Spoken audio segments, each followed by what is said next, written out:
Supreme ప్రశంస అనే వార్త ఉన్నది. వంట మనిషి కుమార్తెకు సుప్రీంకోర్టు జడ్జీల సత్కారం అనే వార్త. బహుశా ఇట్లాంటి చాలా అరుదుగా జరిగే ఘటన ఇది. అందుకు సంబంధించిన వార్త ఉన్నది. హృదయాలను కదిలించే అరుదైన ఘట్టం సుప్రీంకోర్టులో చోటు చేసుకున్నది. కోర్టులో వంట మనిషిగా పనిచేస్తున్న అజయ్ కుమార్ సమాల్ అనే వ్యక్తి కుమార్తె యువ న్యాయవాది ప్రజ్ఞకు అమెరికాలోని కాలిఫోర్నియా మిషిగన్ యూనివర్సిటీలో ఉపకార వేతనంతో న్యాయశాస్త్రంలో మాస్టర్ చేసే అవకాశం వచ్చింది.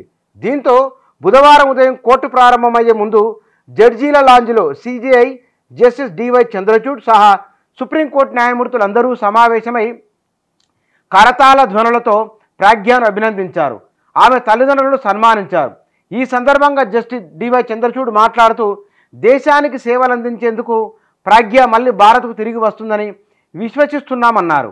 రాజ్యాంగంపై రాసిన 3 పుస్తకాలపైన సుప్రీంకోర్టు న్యాయమూర్తులందరూ సంతకాలు చేసి ఆమెకు బహుకరించారు.